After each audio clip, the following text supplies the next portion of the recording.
Welcome back to another reading and correcting with me, Kindar, the Tiger Writes, and Ty, the Tiger Supervisor. These are where I read a chapter from one of my stories and correct it as I go.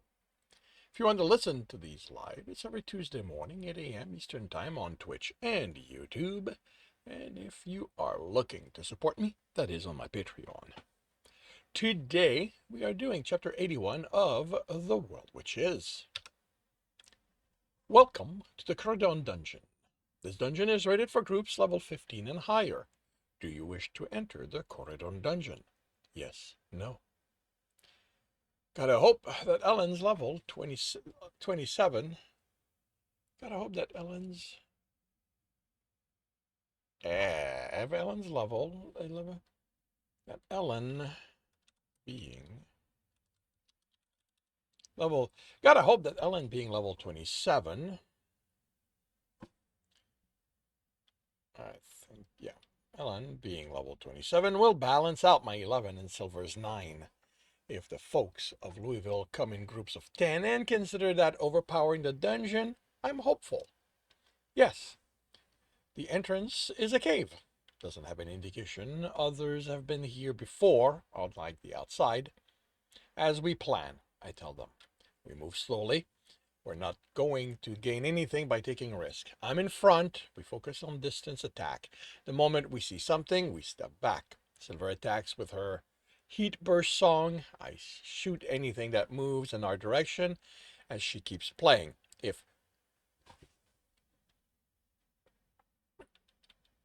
they cross half the distance, Ellen, you blast them.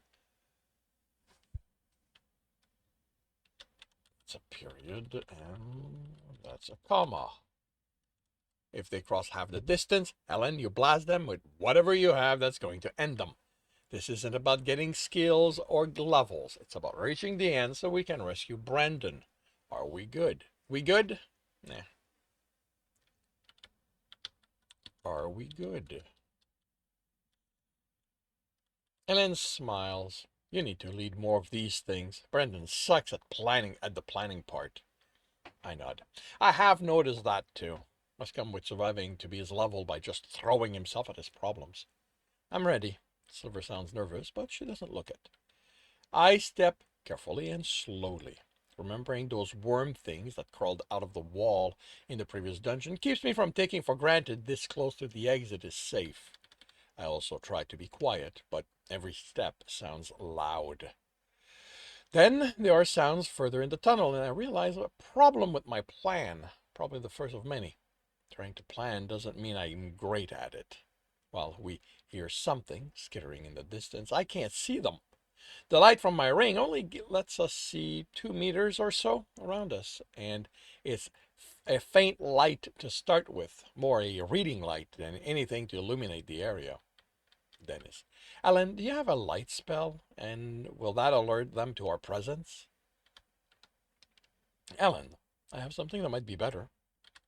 She mumbles something my mind can't make sense of, then my vision changes.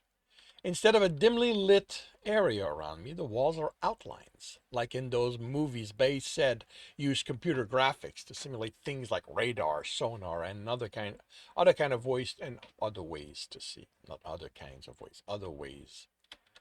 And other ways to see. In the distance, I make out forms, maybe 6 of them. We step back until we just barely make them out, which is probably further than I'm able to see them with full light. Silver, why didn't you use this in the other dungeon? Ellen is slow to reply. When I look at her, there's a bunch of lines that make out her overall form. This isn't good for details or seeing expressions. Ellen, I didn't think about it. And won't be surprised if she eventually admits Brandon wouldn't let her. He had been adamant that we use that to raise our skills, and we had to be scared. This would have gone a long way to making that exploration more comfortable. I nod to Silver, and she plays. Unlike what I thought I knew about magic, which admittedly isn't all that much, she doesn't have any effective range limit. If her violin music reaches them, she can affect them. And in an enclosed environment like this, the walls will bounce it quite far. She'll eventually gain an ability that will let her music carry even further.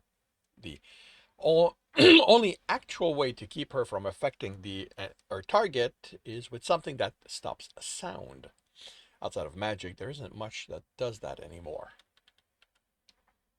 The music builds and builds again.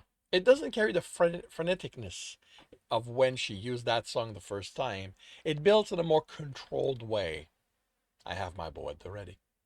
The explosion registers to my sight as a cloud of lines to go along with the sounds. Four of the creatures run in our direction, and I fire. And I shoot.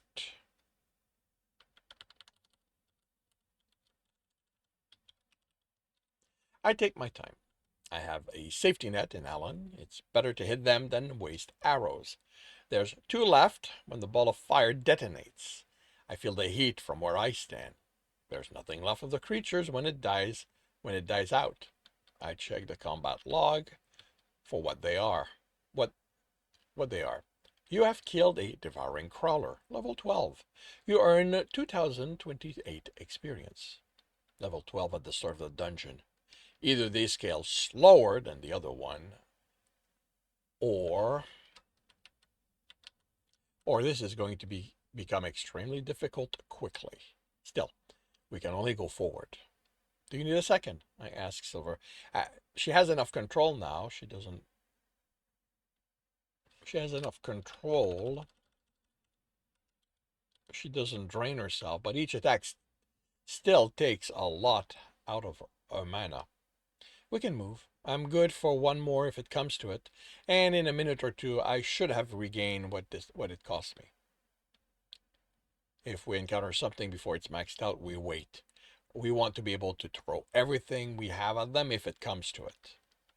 I regained 2 of the 6 arrows I shot. The downside of having Ellen incinerate them is that the arrows I hit them with go up too. The tunnel bends twice, once to the left, then to the right. Not as much, I think. The moment we hit a split, I'm going to end up so lost. Then we have our second encounter. I tried to get information on the creature, but Ellen's enhanced vision spell won't let the query form. Like, because, like, because what I see, I'm not, because what I, oh, as if, okay, one, this is as if, because what I see are lines, I'm not actually focused on the creatures. It's a minor downside at worst. Silver plays an exploding song. I shoot those that run in our direction, and this time, when those that reach the middle point, when those that reach the middle point just, and this time,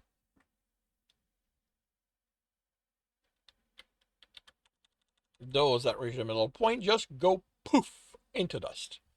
Once I'm sure there are no other, I look at her, at Ellen. This dehydration spell. I figured it's best if you save as many arrows as possible. Thanks. I didn't know dehydration could do that. Silver said, I've tinkered with most of my spells. I gathered my arrows, even the broken ones.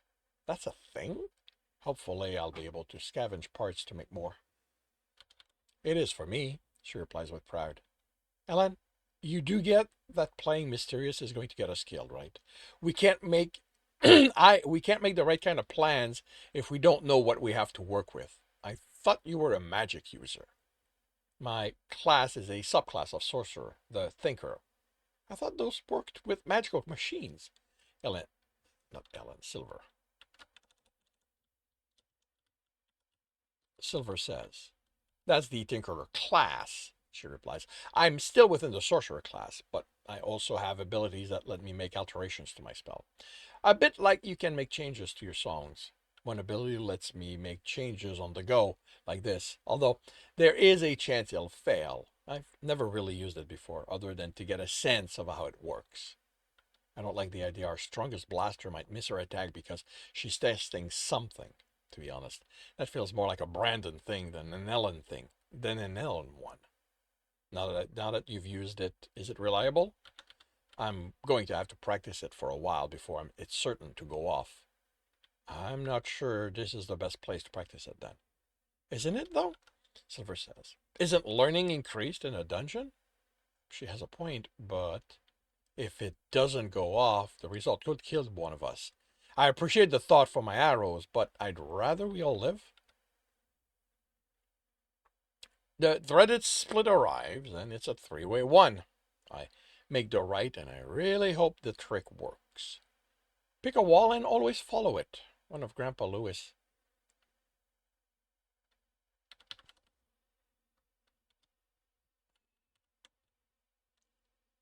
Grandpa Lewis had said, recounting one of her adventures.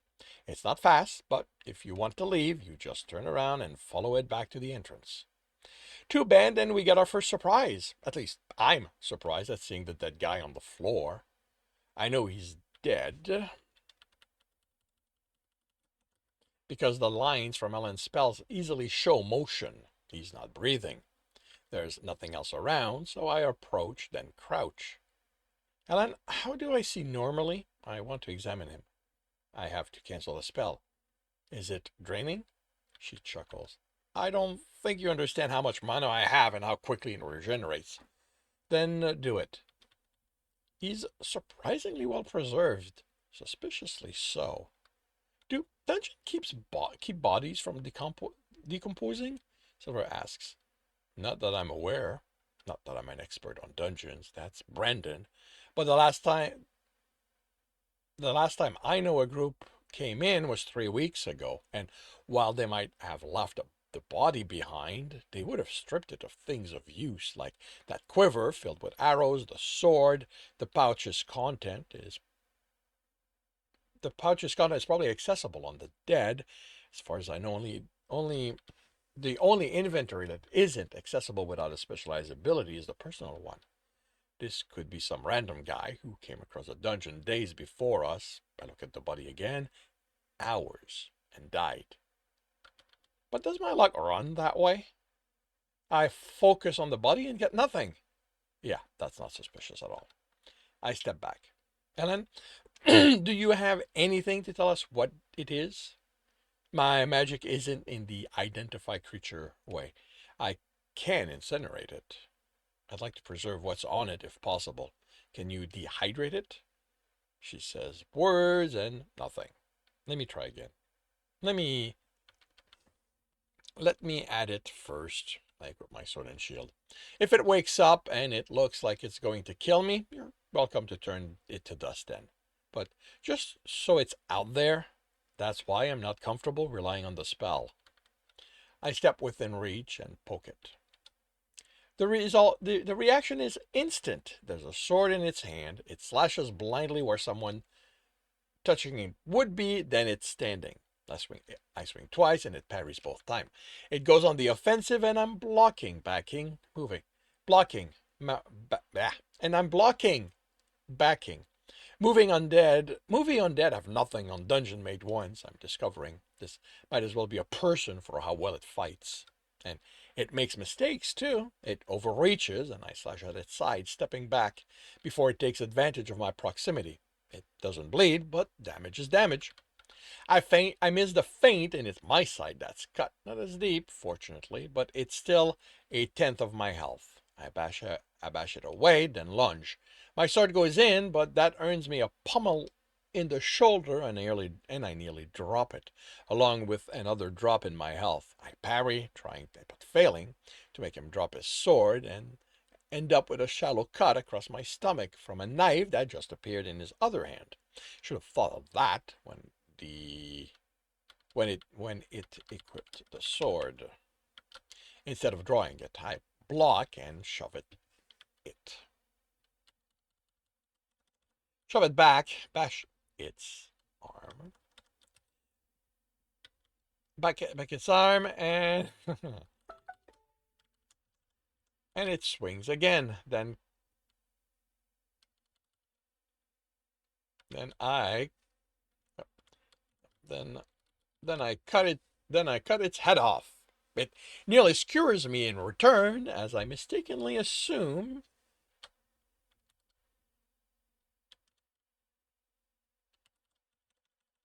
that ended the fight. Undead don't need heads to live, but it seems to need it to fight properly. It swings its sword around blindly until I move, trying to get behind it. It turns, and I'm not fast enough. More health gone. Is it smart enough to pull off that kind of subterfuge? You stepped in the head's line of sight, Ellen says, and I glance. It landed with one eye in my direction. I hurry to move so it can't see me, and the body follows until it walks into a wall. I cut it until it doesn't move anymore, then lean against the wall, the exhaustion hitting. Silver looks at me. Are you okay? I look at the combat log. You have killed an animated fighter, level 13. You earn 2,197 experience. You have gained a level. You are now level 12. I gained a level and a skill level in sword fighting, parrying, blocking, and dodging. I'm great. I wince at the pain of her touching my injury, except for that. She smiles at me and I basically forget about the pain. Here, Ellen offers me a potion. You shouldn't use them just for this. It was in the fighter's belch pouch, along with 3 others. I drink it and my health doesn't quite go back to maximum. I didn't I didn't take anything from its loot otherwise, she says. I'm surprised at that, so I check. The quiver's full. Another 2 trains for me. $250 and a full set of leather armor. Does this seem like a lot to you? She shrugs. Dungeons are Brandon's thing, not mine. But for a level 13 fight, the loot has to be correspondingly good, right? Okay, so I do address it here, or at least as a supposition. I put the set in my inventory. Fortunately, as it is, it only takes 1 slot. I now have something to replace the one I'm wearing once, inevitably, it gets ruined. I put a point in Grit Strike and 1 in my Dexterity. The skill point have to wait until I'm back in the city, since I'm not wasting them on skills I already have. I want some sort of stealth. I don't want to announce my approach any more than I have to. I push away from the wall, my stamina fully regenerated. Let's keep going. And that concludes chapter 81 of The World Which Is. If you are enjoying this, please leave a like. If you want to know when the next chapter is going to be up, subscribe and hit the bell. If you want to read this story, it is up on Royal Road. If you want to support me and read ahead of Royal Road, that is on my Patreon, where it is about 10 chapters ahead.